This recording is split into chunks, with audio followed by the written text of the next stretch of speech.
Il est 15 heures, Madame, Monsieur, bonjour, bienvenue. Tout de suite, voici les titres de cette édition. Le 19e sommet de l'initiative Corne de l'Afrique booste la convergence numérique et les investissements à Bruxelles. Le sommet des PME arabes de cette année s'est clôturé à Marrakech, au Maroc, sous le thème de la résilience à la prospérité. Et la Somalie a obtenu un accord d'allègement de sa dette de 4,5 milliards de dollars de la part de ses créanciers internationaux. C'est ce qu'ont annoncé le Fonds monétaire international et la Banque mondiale. C'était les titres. Bonjour et merci de nous accueillir chez vous. Le 19e sommet ministériel de l'initiative pour la Corne de l'Afrique à Bruxelles a été marqué par des discussions cruciales sur la convergence des politiques numériques régionales et l'attraction d'investissements. Les ministres de Finances de Djibouti, de l'Éthiopie, du Kenya, de la Somalie et du Soudan du Sud, ainsi que le représentant de l'Érythrée, ont participé à cette rencontre coprésidée par M. Ahmed Shide, ministre des Finances de l'Éthiopie et du vice-président de la Commission européenne. Ont accompagné le ministre des Finances, Ilyes Moussa Douale, son secrétaire général, ses proches collaborateurs et l'ambassadeur de Djibouti à Bruxelles, Aden Mohamed Ileta. Les échanges ont souligné l'importance de consolider les politiques numériques régionales en mettant particulièrement l'accent sur la connectivité, une table ronde avec des représentants du secteur privé, des institutions de financement du développement européennes, dont la Banque européenne d'investissement et l'IFC, a suivi pour discuter des sources de financement complémentaires. Une annonce majeure a marqué la réunion avec l'adhésion officielle du Royaume-Uni à l'ICA. Les ministres ont salué cette adhésion et ont exprimé leur intention de renforcer davantage le soutien régional en continuant le dialogue avec les Pays-Bas, la France et les pays du Conseil de coopération du Golfe. Le sommet a également félicité le gouvernement fédéral somalien pour la réussite de la mise en œuvre du programme du FMI, le Fonds monétaire international, et l'atteinte du point d'achèvement de l'IPP le 13 décembre dernier. Cependant, les ministres ont exprimé leurs préoccupations face à l'instabilité persistante dans la région, appelant à la cessation immédiate des hostilités. Et nous écoutons donc le ministre de l'économie et des finances djiboutien, Ilyes Moussa Douale, lors de ce sommet. Intervention que nous aurons dans nos prochaines éditions. Retour à Djibouti, donc le sommet des... le ministre donc, des Affaires étrangères donc a reçu hier, la journée d'hier donc restera gravée dans les annales des relations franco-djiboutiennes, la ministre française de l'Europe et des Affaires étrangères, Madame Catherine Colonna, et le ministre des Armées, Sébastien Lecornu, ont été chaleureusement reçus par le ministre djiboutien des Affaires étrangères, Mohamed Ali Youssouf, lors d'une visite de travail à Djibouti. Les discussions se sont déroulées en présence de M. Hassan Omar Burhan, ministre de la Défense, chargé des relations avec le Parlement, renforçant ainsi l'importance stratégique de ces pourparlers. Face aux défis stratégiques et sécuritaires contemporains, les deux délégations ont exprimé leur volonté commune de poursuivre des efforts conjoints. Les discussions ont été axées sur la nécessité d'un accord mutuellement bénéfique, modernisé et adapté aux exigences d'un partenariat stratégique efficace entre Djibouti et la France. Et pareillement, le ministre de la Défense, Hassan Omar, a accueilli avec les honneurs militaires la délégation ministérielle française dirigée par la ministre de l'Europe et des Affaires étrangères et le ministre des Armées. Cette visite de travail, s'inscrivant dans le cadre des discussions bilatérales, avait pour objectif de renforcer les liens d'amitié et de coopération entre la République de Djibouti et la France. Le ministre de la Défense, Hassan Omar Burhan, a accueilli avec les honneurs militaires la délégation ministérielle française, conduite par la ministre de l'Europe et des Affaires étrangères et le ministre des Armées. Cette visite de travail s'inscrivant dans le cadre des discussions bilatérales avait pour objectif de renforcer les liens d'amitié et de coopération entre les deux pays. L'imposance cérémoniale des honneurs militaires a symbolisé le lancement officiel d'une série de rencontres stratégiques visant à renforcer et approfondir la coopération en matière de défense entre Djibouti et la France. L'accueil solennel, orchestré par le ministre de la Défense djiboutien, a instauré une atmosphère empreinte de respect et d'importance, soulignant ainsi l'engagement profond des deux nations envers leur partenariat stratégique. Le Rituel des honneurs militaires a débuté par la présentation des troupes en formation impeccable, démontrant la discipline et la rigueur des forces armées djiboutiennes.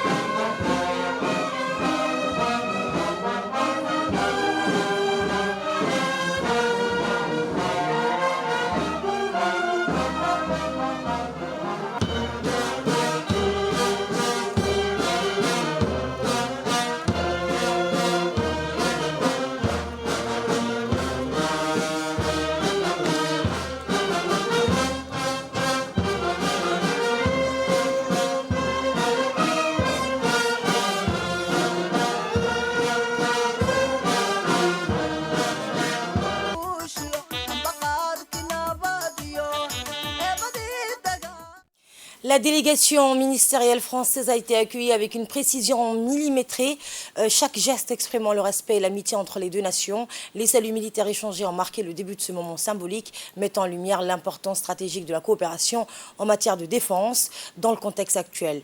Au-delà de l'aspect protocolaire, ces honneurs militaires ont créé un cadre propice aux échanges fructueux qui ont suivi.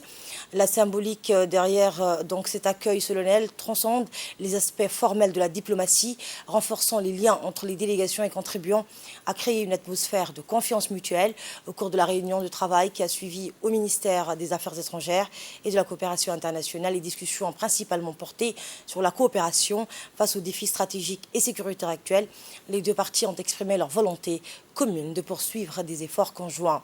Le ministre djiboutien de la Défense a souligné l'importance de cette rencontre historique, déclarant « Nous sommes ravis d'accueillir nos homologues français dans le cadre de ces discussions cruciales. Cela témoigne de l'engagement mutuel, a-t-il dit, à renforcer notre partenariat stratégique dans un monde en constante évolution. » Les discussions ont également abordé des questions de coopération au développement et d'investissement, réaffirmant l'engagement des deux pays pour un partenariat renouvelé et renforcé. Et la visite de la délégation ministérielle française en terre djiboutienne s'inscrit dans la continuité des relations privilégiées et durables entre les deux nations, marquant un nouveau chapitre dans leur coopération bilatérale.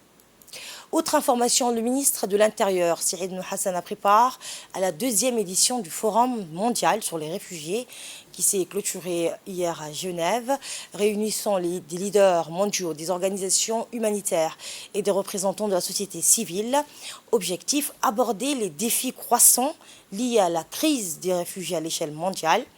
Les discussions ont mis en lumière l'urgence d'une action collective pour répondre aux besoins fondamentaux des réfugiés, notamment l'accès à l'éducation, à la santé et à des opportunités économiques durables. Des appels ont été lancés en faveur d'une meilleure coopération internationale pour assurer la protection des droits des réfugiés et leur intégration harmonieuse dans les sociétés d'accueil. Des engagements concrets ont été pris, notamment des promesses de financement accrues pour les programmes d'aide aux réfugiés et des initiatives visant à renforcer la coopération entre les gouvernements, les organisations internationales et le secteur privé. Cependant, des défis persistants subsistent, notamment la nécessité de combattre la stigmatisation et l'exclusion sociale des réfugiés.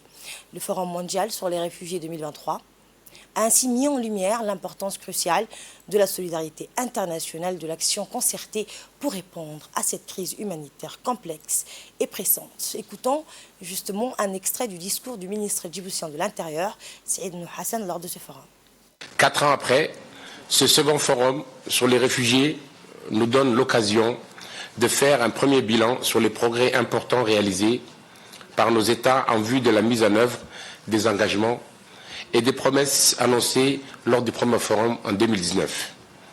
À cet égard, la République de Djibouti salue les efforts consentis par les États et autres parties prenantes dans le cadre des engagements souscrits en vue de la réalisation des objectifs du Pacte mondial sur les réfugiés, à savoir un meilleur partage de la responsabilité et de la charge liée à la protection et à l'inclusion des réfugiés.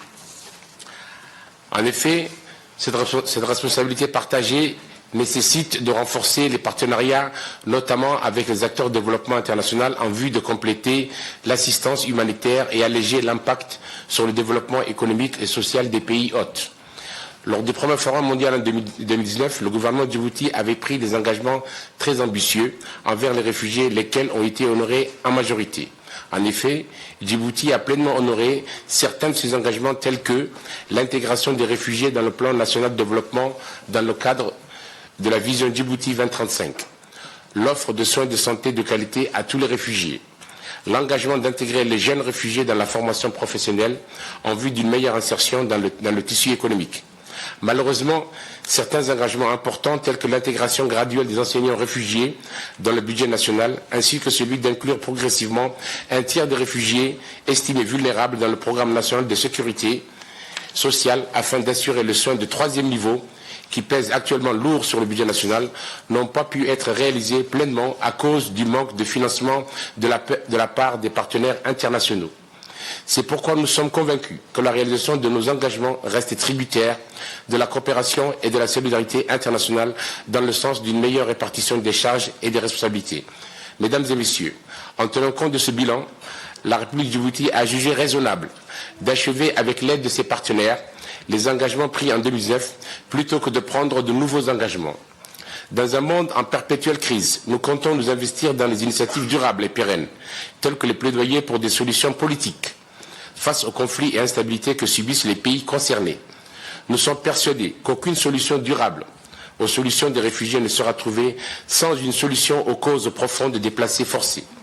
Je ne saurais clore mon propos sans me référer à la déclaration du commissaire général de l'Agence de l'Organisation des Nations Unies pour les réfugiés de Palestine, M. Philippe Lazzarini, et la situation humanitaire catastrophique qu'il a bien voulu partager hier. Il est donc primordial que le droit international humanitaire s'applique aux Palestiniens qui vivent un enfer sur terre et que la protection internationale soit également garantie aux Palestiniens. Et je vous emmène au Maroc à présent où le sommet des PME arabes de cette année à Marrakech s'est clôturé hier au Palais des Congrès, marquant la fin de 3 jours d'intenses discussions et de rencontres inspirantes sous le thème de la résilience à la prospérité. L'événement placé sous le patronage du gouvernement marocain et avec le soutien du roi du Maroc, Mohamed VI, a réuni une délégation de 3000 participants, sélectionnés allant des entrepreneurs aux investisseurs, des politiciens aux journalistes, célébrés comme le plus grand rassemblement des PME, les petites et moyennes entreprises, dans la région arabe. Cette édition fait suite au succès du premier sommet en Jordanie l'année précédente. L'objectif était de créer une plateforme annuelle pour autonomiser les PME dans la région arabe et au-delà, alignée sur les objectifs de développement durables régionaux. La clôture a été marquée par la participation d'une délégation djiboutienne conduite par la secrétaire d'État aux investissements, Safia Mohamed Ali, accompagnée du chef du cabinet du ministre de l'économie et des finances, du directeur général du fonds de garantie, du directeur du centre de leadership et de l'entrepreneuriat, ainsi que de nombreuses entreprises et start-up du pays. La délégation djiboutienne a joué un rôle clé dans les discussions et les sessions du sommet ont exploré les opportunités commerciales régionales et internationales pour les PME arabes.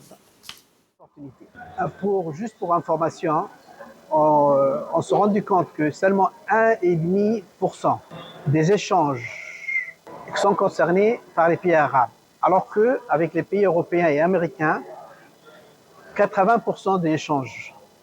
Alors que ces mêmes matériels ou ce même partage d'expérience passe par les pays européens et les Américains, alors que nous, on n'a aucun partage d'expérience entre les pays arabes.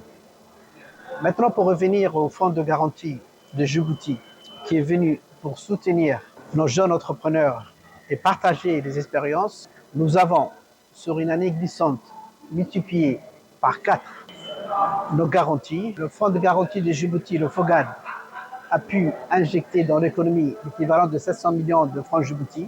Et pour l'exercice 2024, nous allons signer une convention de partenariat avec la finance islamique et nous allons aussi démarrer les activités de logement abordable. En effet, le ministère de la Ville, de l'Urbanisme et de l'Habitat, à travers sa ministre, son Excellence, Madame Amina Abdi Adan, ont mis en place une nouvelle fenêtre au niveau du FOGAD à hauteur de pratiquement, avec l'effet multiplicateur de 6 milliards de francs Djibouti pour le revenu modeste, comprise entre 70 000 et 270 000. Et cela va concerner pratiquement 2700 logements pour les 5 prochaines années. En Côte d'Ivoire, une délégation parlementaire djiboutienne prend part aux travaux de la 80e session du comité exécutif et de la 45e conférence de l'Union parlementaire africaine, dont les travaux se sont ouverts donc lundi à Abidjan. La délégation djiboutienne prenant part à ces deux sessions est composée du deuxième vice-président du Parlement, Omar Ahmed Ouass, et des membres de l'UPA. En l'occurrence, Mme Nouria Wabri Oufane, Mme Choukri Aynan, M. Omar Wabri Malo, Mohamed Moussa et Abdou Sikia Diriye. La délégation a été accueillie donc chaleureusement à leur arrivée par le vice-président du Parlement de Côte d'Ivoire et par l'ambassadeur de Djibouti en Côte d'Ivoire. Les deux vice-présidents ont passé en revue les relations bilatérales et exprimé leur satisfaction à l'égard du niveau de ces relations, estimant nécessaire de doubler d'efforts afin de les promouvoir lors du jour de la 80e session, apportée notamment sur l'examen et l'adoption du programme annuel de travail du comité exécutif pour l'année 2024, l'examen et l'adoption du projet des budgets et l'exercice 2024, l'examen et l'adoption du projet d'ordre du jour de la 45e conférence de l'UPA et donc le projet d'ordre du jour et la date et lieu de la 81e session du comité exécutif. Eh bien, cette 80e session sera suivie par la tenue les 14 et 15 décembre à Abidjan aussi de la 45e conférence de l'Union parlementaire africaine, au cours de laquelle les débats seront axés sur la lutte contre l'insécurité et le terrorisme, facteur d'instabilité politique et de récession. Autre information, direction Riyad, où hier la présidente de la Commission nationale indépendante pour la prévention et de la lutte contre la corruption, Badria Zakaria Cheikh Ibrahim, s'est entretenue avec son homologue saoudien lors d'une rencontre qui a donné ses fruits. Cette réunion a été marquée par une cordialité exceptionnelle avec la participation du président de l'autorité du contrôle de la lutte contre la corruption du Royaume d'Arabie Saoudite. Il convient de noter que l'ambassadeur de la République de Djibouti auprès du Royaume d'Arabie Saoudite, Diadine Saad Bamakrama, a également préparé la réunion. En effet, les discussions ont été axées sur la coopération entre les deux organes de lutte contre la corruption en mettant en avant l'importance du partage d'expériences et d'informations. Les représentants des deux nations ont souligné l'impératif de renforcer la collaboration bilatérale dans le domaine crucial de la prévention et de la lutte contre la corruption. Lors de cette rencontre fructueuse, les deux parties se sont mutuellement félicitées, soulignant la valeur de cette collaboration renforcée. Elles ont exprimé leur engagement commun à intensifier les efforts conjoints pour lutter contre la corruption, contribuant ainsi au bien-être des citoyens des deux nations. Et nous retrouvons l'appel à la prière établi. La 8e promotion du stage international du directeur d'enquête et la 9e promotion du stage technicien en identification criminelle ont clôturé mercredi leur stage respectif lors d'une cérémonie riche en couleurs, coprésidée par le chef d'état-major de la gendarmerie nationale, le colonel Zakaria Hassan Aden et le représentant du procureur général Ibrahim Hussein Ouass. L'événement qui s'est déroulé à l'école internationale de perfectionnement à la pratique de la police judiciaire a été marqué par la présence du préfet d'Arta, du représentant de la garde-côte, du représentant du directeur général de la police nationale, l'attaché de sécurité intérieure et auprès de l'ambassade de France à Djibouti, l'attaché militaire de l'ambassade de l'Éthiopie ainsi que plusieurs officiers de la gendarmerie nationale. En effet, ces deux stages ont réuni un total de 25 stagiaires, dont 14 pour le stage directeur d'enquête et 11 pour celui des TIC qui sont issus de 12 pays dont la Côte d'Ivoire, la Mauritanie, le Tchad, la République démocratique du Congo, l'Éthiopie, Burundi, Madagascar, Comores, Togo, Cameroun, Guinée-Conakry et Djibouti. Et à l'issue de la cérémonie, les stagiaires de ces deux promotions ont reçu des mains des officiels présents leur diplôme, ainsi que l'insigne marquant leur réussite pour l'édissage. Un rafraîchissement suivi de la traditionnelle photo de famille a clôturé l'événement.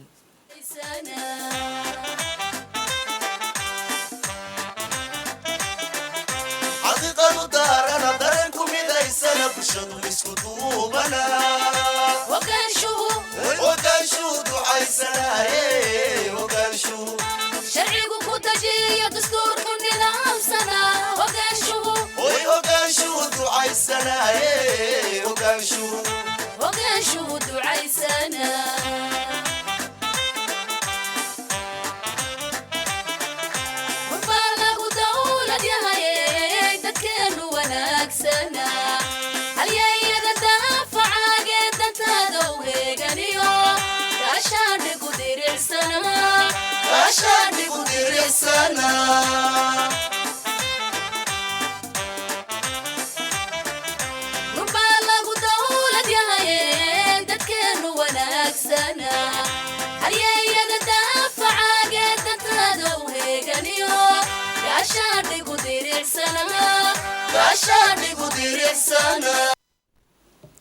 Écoutons respectivement les interventions du commissaire principal de police de la Guinée-Conakry, Al-Hassan Mangue Sila, suivi de celle du commissaire de police adjoint de la République démocratique du Congo, Ndaya Konchia Liza. Ces 14 stagiaires, dont une femme, sont venus de différents pays de notre cher et beau continent africain, à savoir le Sénégal, la Côte d'Ivoire, la Guinée-Conakry, la République démocratique du Congo, le Tchad, la Mauritanie, le Cameroun, le Madagascar ainsi que la République de Djibouti, pays hôte, pour participer à ce stage de formation de directeur d'enquête tenu du 12 novembre au 14 décembre 2023 à l'École internationale de perfectionnement à la pratique de la police judiciaire EI3PJ. Vous conviendrez avec moi que tous ces acquis au progrès ont été rendus possibles grâce à la volonté manifeste de la politique de son Excellence, M. Ismaël Omar Guelleh, président de la République de Djibouti, chef de l'État, chef suprême des armées, qui n'a ménagé aucun effort pour l'installation de ce complexe à dimension internationale. Je veux bien sûr parler de l'EI3PJ sur la terre bénie de Djibouti, afin de contribuer à la formation des élites africaines en matière de police judiciaire. Ainsi, permettez-moi, mesdames et messieurs, chers invités, d'adresser mes sincères remerciements à son Excellence, M. Ismaël Omar Guelleh, président de la République de Djibouti, chef de l'État, chef suprême des armées. Mes remerciements vont également à l'endroit de M. le colonel Zakaria Hassan Aden, chef d'état-major de la gendarmerie de Djibouti. La 9e promotion TIC a l'honneur de regrouper 11 stagiaires venus de 6 pays amis, dont je cite la République démocratique du Congo, Cameroun, Togo, Tchad, Comores, Éthiopie et enfin Djibouti, pays hôte. Cette formation de haute qualité nous a permis d'approfondir nos connaissances dans le domaine de la police technique et scientifique. Voici à présent le mot du commandant de l'École internationale de perfectionnement à la pratique de la police judiciaire. Toujours un réel plaisir et une joie immense de vous accueillir ici, dans ce centre de conférence, pour célébrer cette cérémonie de fin de 2 stages de la 8e promotion de directeur d'enquête et la 9e promotion de directeur de technicien en identification criminelle. Depuis quelques années, le 2E et les TIC évoluent ensemble et sont pratiquement complémentaires lors d'une enquête judiciaire complexe et démesurée.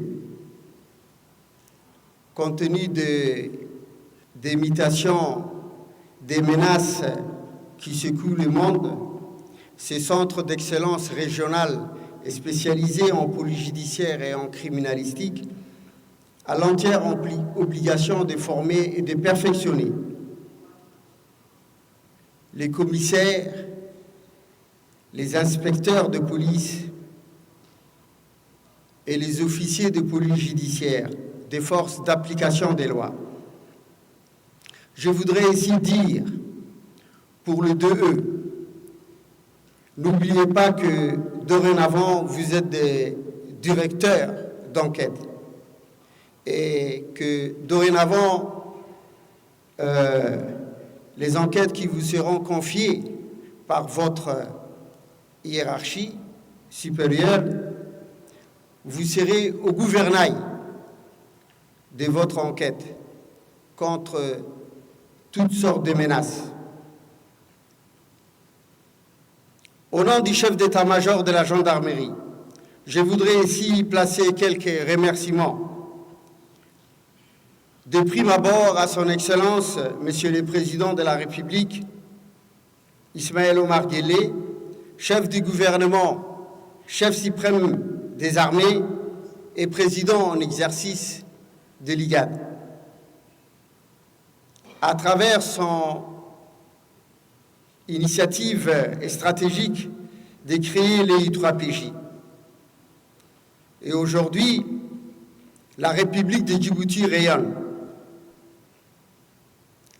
à promouvoir la paix et la stabilité en Afrique.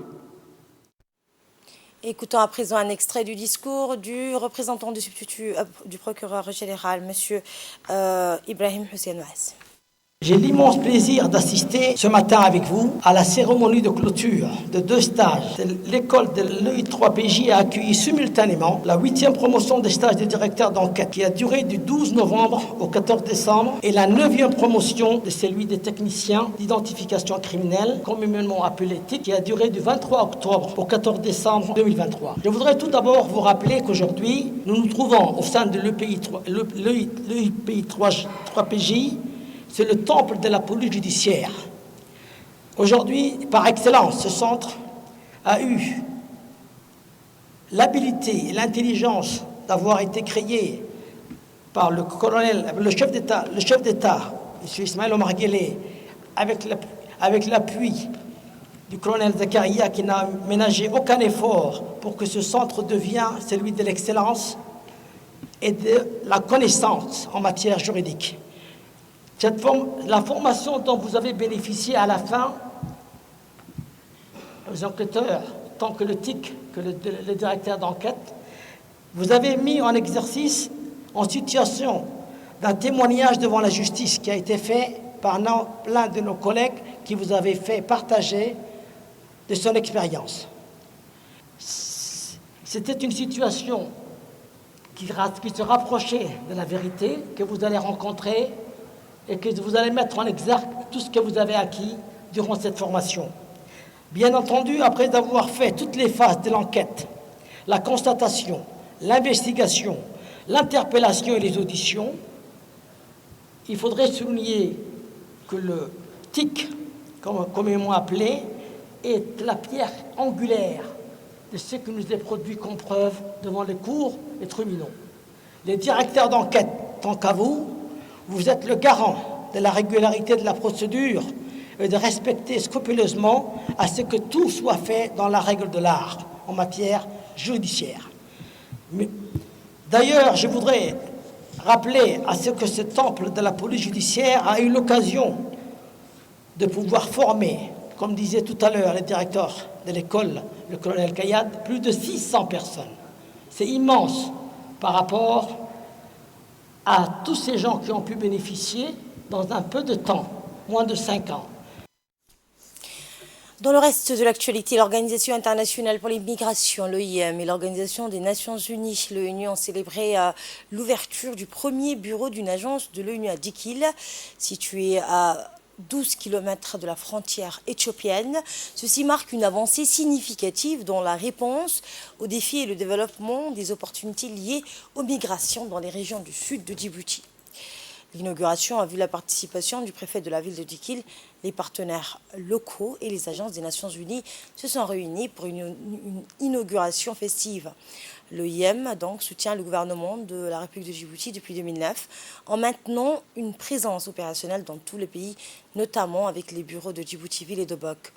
La nécessité d'une présence renforcée dans le sud a été identifiée en coordination avec le gouvernement et un autre bureau sera bientôt ouvert à Lissabi. Ces nouveaux bureaux jouent un rôle essentiel dans notre réactivité et notre collaboration avec les autorités locales afin de mieux protéger et assister les migrants vulnérables et la population locale.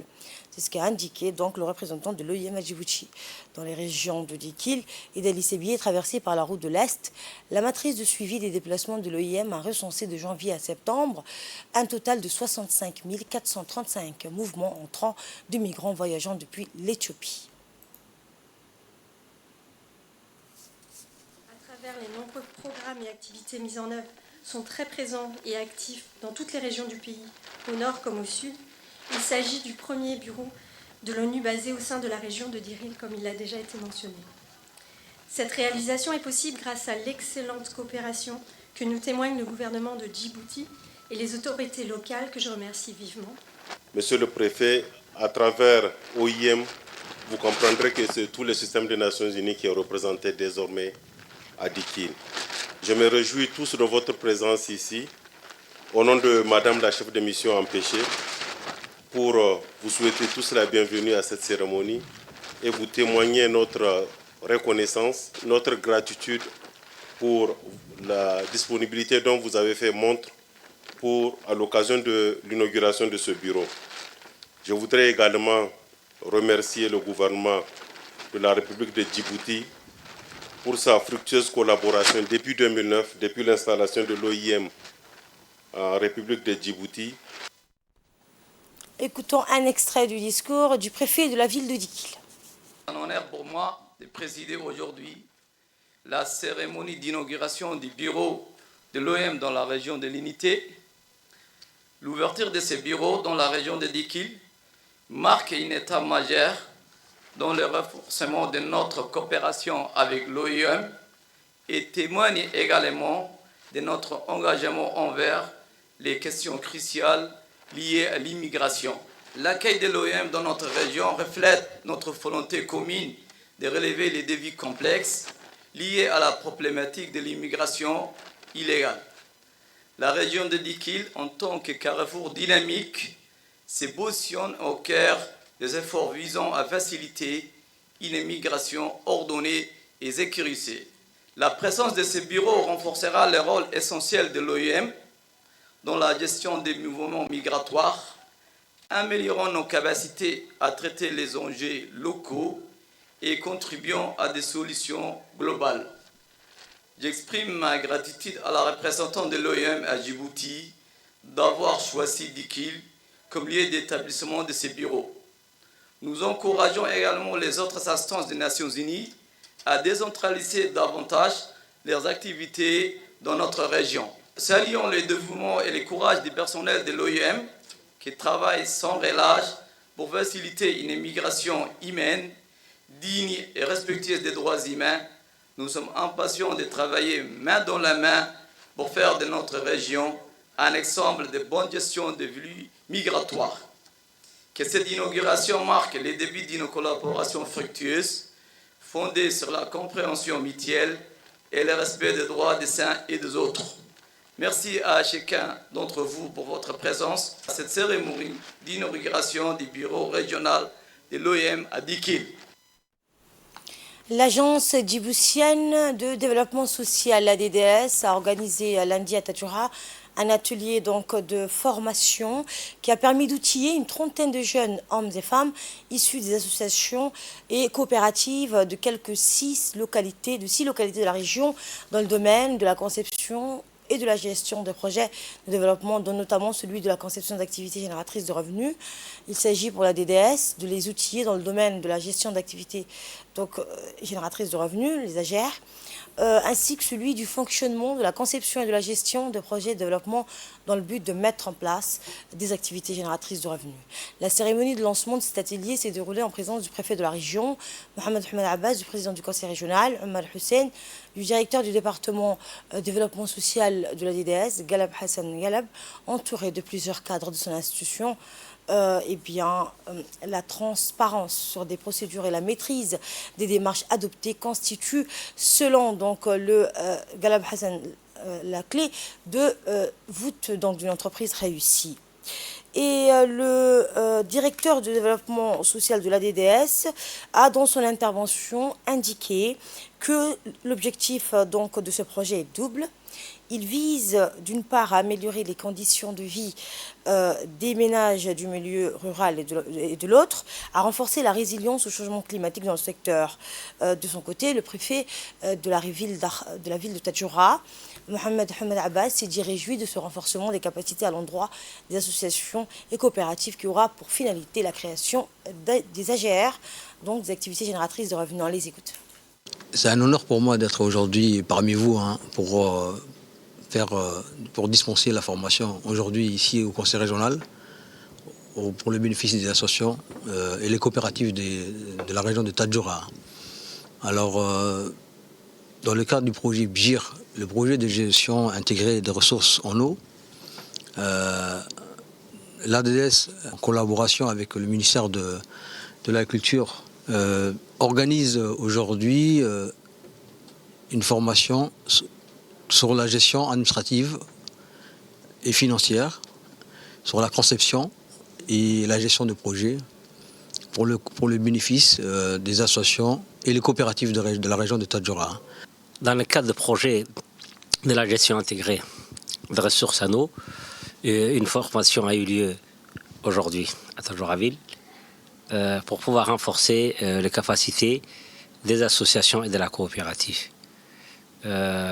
L'objet de cet atelier faisait en sorte qu'elle renforce les compétences pour pouvoir monter des projets et soumettre aux bailleurs ainsi qu'aux partenaires pour qu'ils puissent avoir prochainement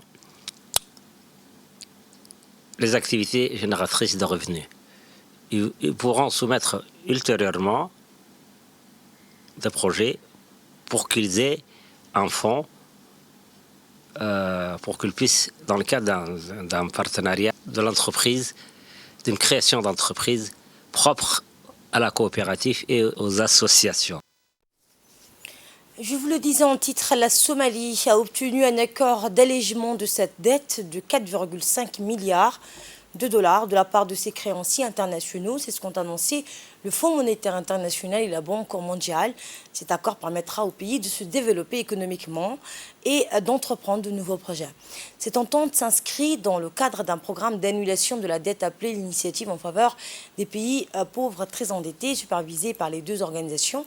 En participant à ce programme, la dette extérieure de la Somalie passera de 64% du PIB en 2018 à moins de 6% du PIB d'ici la fin de cette année. C'est ce qu'a indiqué le FMI et la Banque mondiale dans un communiqué conjoint. Et ces violents bombardements israéliens sur Gaza au nord et au sud, dernier développement sur le terrain. Les violents bombardements israéliens entrepris ce vendredi matin sur de nombreuses zones de la bande de Gaza au nord et au sud. Les services internet et téléphoniques ont été coupés dans la bande de Gaza, déchirée par la guerre, alors que les bombardements israéliens ont fait de nouvelles victimes parmi les Palestiniens. Le commissaire général de l'Office de secours et des travaux des Nations Unies pour les réfugiés de Palestine a annoncé que le bilan des employés des Nations Unies morts dans la bande de Gaza était passé à 135 depuis le 7 octobre dernier. Et donc la même source a également rapporté que 209 enseignants et agents administratifs ont été tués. Le ministère a déclaré donc 278 écoles publiques et 65 affiliés à l'Office de secours et de travaux des Nations Unies ont été bombardés et vandalisés dans la bande de Gaza. Et c'est ainsi que se referme cette édition de la rédaction. Merci de l'avoir suivi. Je vous souhaite à toutes et à tous un excellent week-end sur Télé Djibouti.